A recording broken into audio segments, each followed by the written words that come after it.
Pero, secretario técnico, habiendo agendado como punto el tema de la renovación de las autorizaciones del transporte urbano en el marco de la reactivación económica para el sector a cargo de la señora María Esperanza Jara Rizo, presidenta ejecutivo del Consejo Directivo de la Autoridad de Transporte Urbano para Lima y Callao, LATU. Señor secretario técnico, por favor, coordine usted para el ingreso de la presidenta de LATU. Señor presidente, la señora Jara ya se encuentra en la sala. Bueno, señora María Esperanza Jara Rizo, le doy la bienvenida, por favor, para que pueda exponer de manera concreta referente a este tema de la renovación de las autorizaciones, que es materia de esta agenda. Bienvenido y adelante.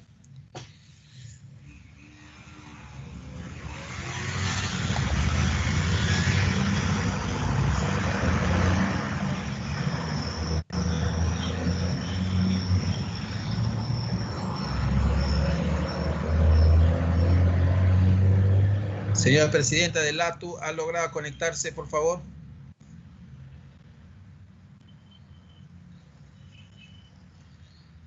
Secretario técnico, ¿puede revisar? Creo que tiene problemas técnicos. Sí, parece que no. Está el señor José Solís, está del ATU, está ahí, Correcto. Señor presidente.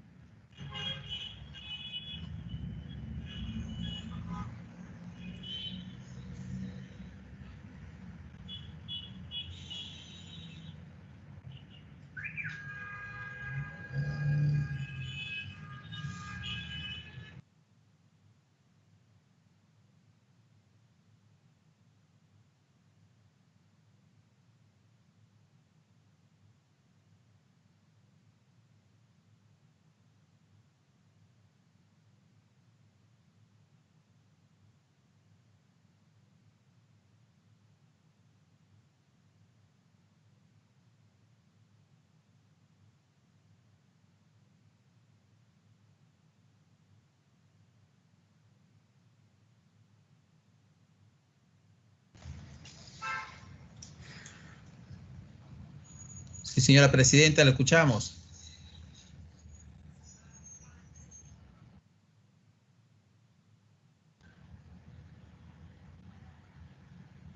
Parece que tiene problemas, presidente. Sí, por favor, trata de comunicarte para que pueda prender su audio. Creo que está apagado su audio. Y vamos a hacer las comunicaciones respectivas. Sí, 1 minuto, por favor, estimado miembro de esta comisión.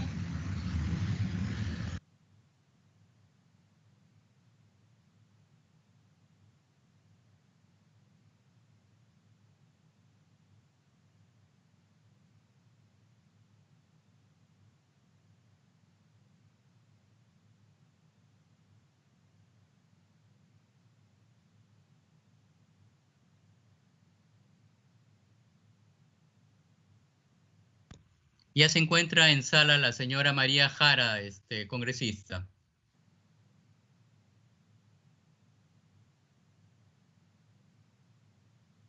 Congresista, ya Sí, está en la sala la adelante. señora. Gracias. Adelante, señora presidenta del ATU. Muy buenas tardes, señor presidente. Gracias por la oportunidad de podernos dirigir a la representación nacional a través suyo. Es para la ATU muy importante que la representación nacional, que el Congreso de la República, siendo un poder tan importante, tenga conocimiento de primera mano de lo que es la planificación del servicio de transporte. Brevemente, para poder hacer una introducción antes de la presentación de la materia, creo que es muy importante tener en cuenta varias consideraciones generales. Una primera es que cuando hablamos del servicio público de transporte, estamos hablando precisamente de una actividad económica cuya naturaleza tiene una importancia y una relevancia especial y particular, sobre todo para los usuarios. Dada su naturaleza de servicio público, que ha sido declarada por Ley 30.900, la primera disposición complementaria y final de la Ley de Creación de ATU, es que el servicio de transporte de pasajeros por vía terrestre se vuelve una actividad esencial. ¿Qué importa de parte del Estado?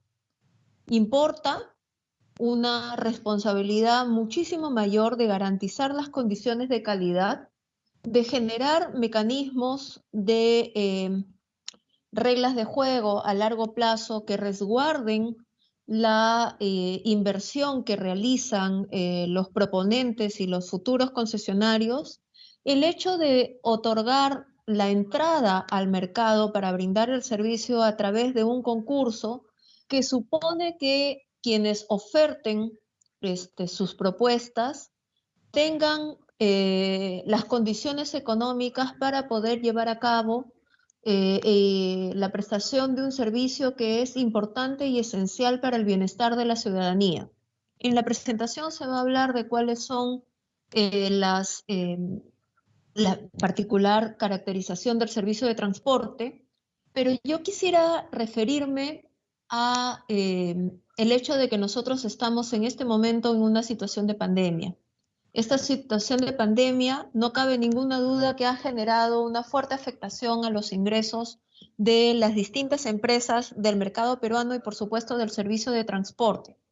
Cuando estamos hablando de un servicio público, como es de conocimiento, estoy segura, de la representación nacional y de sus asesores, nada más tuitivo de las inversiones a largo plazo y de las obligaciones explícitas del Estado que un esquema de concesiones en el cual claramente en el contrato se fijan cuáles son los estándares de calidad a los cuales se comprometen las empresas a llegar, a alcanzar, cuál es el nivel de compromiso del Estado, en otras palabras, del subsidio que se tiene que otorgar y que tiene que sostener la operación en términos de calidad del servicio de transporte público, con independencia de esta situación de pandemia.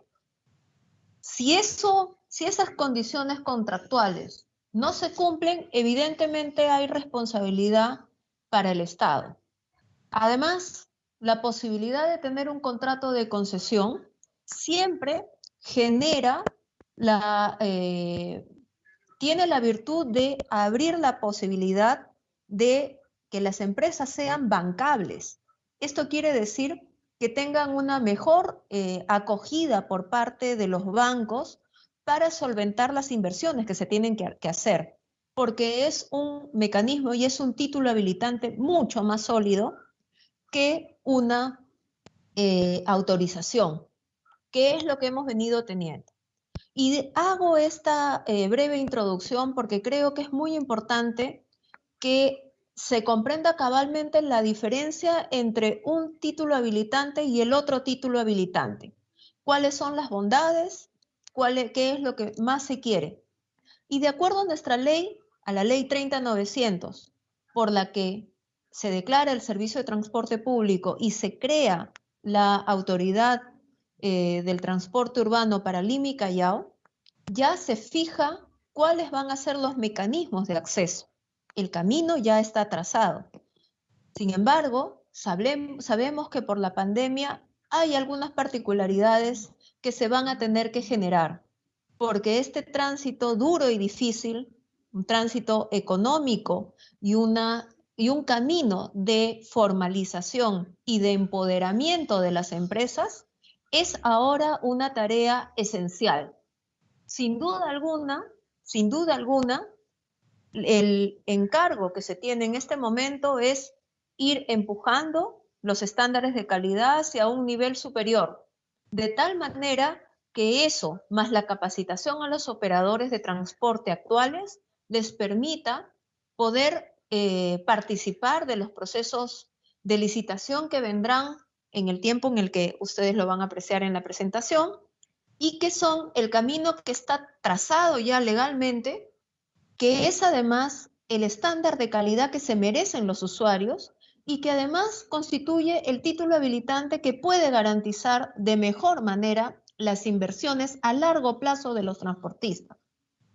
En suma, se trata pues de mecanismos que de verdad pueden generar y que van a generar una mejora. Tenemos un desafío grande y ese desafío además se enfrenta en la ATU, donde nosotros tenemos ya trabajando diversas mesas y diversos espacios. Con ello quiero resaltar que la ley 30.900 encarga que el trabajo técnico del establecimiento de un sistema integrado de transporte se da en el seno de una autoridad de transporte que está adscrita al Ministerio de Transportes y Comunicaciones, pero que aborda esta problemática de manera exclusiva, pero además de manera técnica. De manera técnica porque es la única manera en la que se pueden generar estas reformas de largo plazo que resguardan precisamente las inversiones que el día de hoy es tan imperativo comenzar a fortalecer. Sin más, señor presidente, a través suyo, si usted me permite que podamos proceder a la intervención, a la presentación del plan, para que el señor José Solís pueda intervenir. Perfecto, señora presidenta, adelante. Muchísimas gracias, señor presidente. Muy buenas tardes, señor presidente, señora presidenta del ATU. A continuación, estaremos presentando unas láminas vinculadas a la planificación del servicio de transporte regular en el ámbito de las provincias de Lima y Callao a cargo de la ATU. Antes quisiera, señor presidente, por su intermedio saludar y agradecer al Pleno que hoy nos escucha y que puede recibir los mensajes respecto de cuáles son los objetivos y los pilares fundamentales de esta autoridad respecto de lo que se busca como planificación y regulación del sector. Quizás esta pandemia o las consecuencias de la misma sobre el transporte han evidenciado diversos problemas estructurales que contábamos de manera previa, incluso a su desarrollo en el transporte regular. Contamos hoy día con información relevante, por ejemplo, señor presidente, respecto a la cantidad de vehículos que cuentan con contratos de vinculación y que no son partes de una flota autorizada o partes de un operador debidamente autorizado. Sabemos también, señor presidente, la cantidad de cobradores, conductores y personal en general que labora actualmente en el servicio de transporte regular en situaciones de informalidad. Y es preciso indicar también que hemos evidenciado fallas en la planificación y la operatividad del sistema. Entonces, como ya lo mencionó, señor presidente, la doctora Jara, nosotros como ATU lo que estamos buscando es restituir el principio de autoridad bajo criterios técnicos y sobre la base de un sustento en función de lo que la ciudad necesita, en función de lo que el ciudadano de Lima y Callao necesitan para satisfacer sus condiciones y sus necesidades de movilidad con los mejores criterios de accesibilidad y principalmente, señor presidente, seguridad.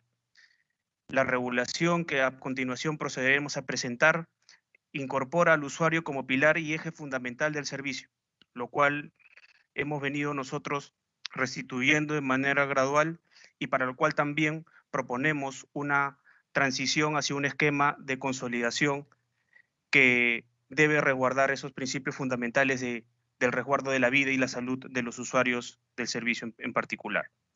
En ese sentido, señor presidente, por su intermedio, la presentación que a continuación trataré de desarrollar en detalle se desarrolla sobre la base de 3 partes constitutivas. En la primera sección desarrollaremos la base legal y los principales hitos en la creación e implementación de la ATU.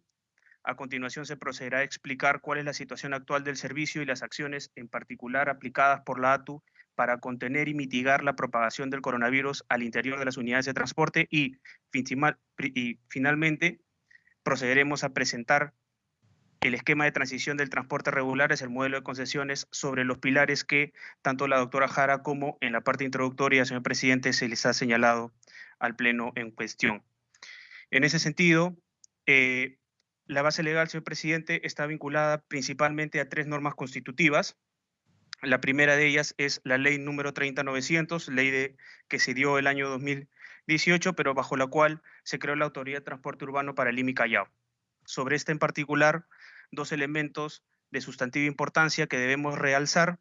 Está vinculado a, por un lado, la declaratoria del servicio de transporte terrestre en todos sus ámbitos y modalidades como un servicio público. Y en segundo lugar, la facultad a la ATU para otorgar concesiones para la prestación de los servicios de transporte urbano regular y masivo de personas. Esto es una modificación en la condición del título habilitante bajo el cual un operador brinda el servicio, de autorizaciones, que es lo que se tiene hasta hoy día, señor presidente, a un modelo de concesiones.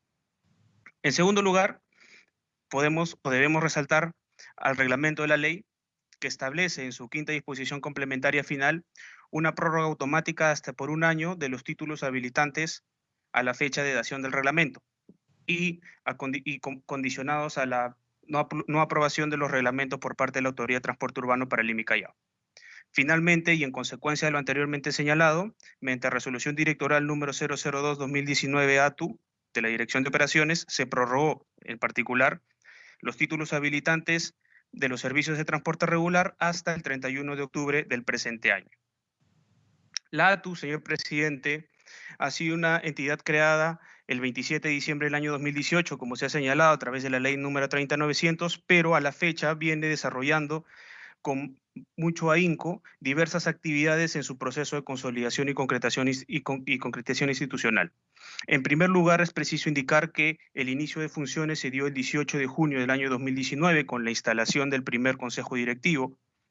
La absorción de la Gerencia de Transporte Urbano de la Municipalidad Metropolitana de Lima y la Gerencia General de Transporte Urbano de la Municipalidad Provincial del Callao se dio con fecha 23 de octubre del año 2019 y posteriormente, el día 2 de marzo de este año, se dio una absorción parcial de la Autoridad Autónoma de Transporte Eléctrico del Sistema de Lima y Callao.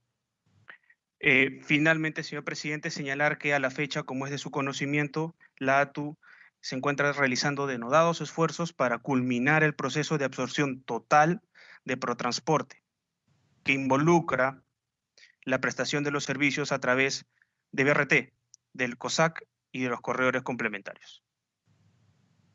Estando precisada esa situación, señor presidente, a continuación presentamos algunos elementos estructurales que configuran el sistema de transporte urbano en el modo convencional de Lima y Callao. Como es de su conocimiento, existe a la fecha un patrón de movilidad que en un 59% se realiza a través de este tipo de vehículos. Del 17, en Lima y Callao se estima, según información de la JICA, la cooperación japonesa, hacia el año 2018, que el 59% del transporte en vehículos motorizados, esto es, excluyendo las caminatas, se realiza en transporte público convencional. Transporte público convencional, señor presidente, está conformado por las camionetas rurales o combis, los microbuses y los omnibuses.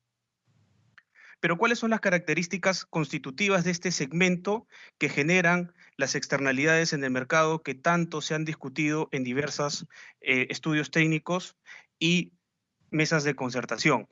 Una de ellas, por ejemplo, señor presidente, está vinculada a la cantidad de vehículos de escasa capacidad de transporte. En particular, de acuerdo con la información con la que disponemos en la ATU, cerca del 57%, del 57% de vehículos son camionetas rurales y microbuses, coasters, o sea que pueden transportar solamente hasta 25 o 27 pasajeros. Por ejemplo, señor presidente, el 27% de la flota cuenta con más de 15 años de antigüedad y casi el 40% con más de 10 años de antigüedad. El 80% de los vehículos son incorporados a la flota a través de un contrato de vinculación o contrato de afiliación, como se desarrolla en la norma vigente, y no son propios de la empresa de transporte. Y asimismo, según estudios del mismo Ministerio de Trabajo y Promoción del Empleo, el 80% de los trabajadores vinculados a estas empresas cuentan con una situación de trabajo informal. Entonces, señor presidente, estas condiciones han generado diversas fallas de mercado que hoy día podemos evidenciar en situaciones normales que sacuden el servicio. En principio, estamos realzando 4 que están vinculadas a la contaminación atmosférica, al incremento y los elevados costos de transporte para el usuario, al incremento de los accidentes de tránsito y los tiempos excesivos de viaje. Estos 4 elementos, señor presidente, han hecho de que el servicio de transporte haya sido identificado como uno de los mayores problemas en la ciudad luego de la seguridad ciudadana, en diversos estudios para los habitantes de esta conurbación. En ese sentido, es de que este marco de diagnóstico ha generado un diseño conceptual específico para el desarrollo normativo que en su momento procederé a explicar. Pero, ¿cómo ha impactado, señor presidente, el COVID a la situación estructural de fallas que teníamos ya en el transporte regular? En la siguiente diapositiva lo que podemos presenciar es la cantidad de vehículos que han venido brindando el servicio desde el inicio o desde periodos muy próximos y cercanos al estado de emergencia o la declaratoria de estado de emergencia a nivel nacional. En particular, lo que se evidencia es de que el 25% de la oferta del servicio solo estuvo operativa durante quizás los primeros 2 meses del estado de emergencia. Solamente recién hacia las últimas 2 semanas, el servicio se ha ido restituyendo de manera progresiva hasta alcanzar el 75% de la flota autorizada. Esta caída en la operación del servicio genera un impacto directo sobre los ingresos de los operadores. ¿Y por qué esto es muy importante señalar? Porque en el marco de los procesos de promoción de la inversión privada, la existencia de una fuerte descapitalización de los operadores que podrían formar parte de estos procesos de promoción es importante como variable de entrada para poder evaluar cuál es el nivel de competencia efectiva que queremos que se logre a fin de contar con un servicio eficiente, un servicio que atienda las necesidades de los usuarios.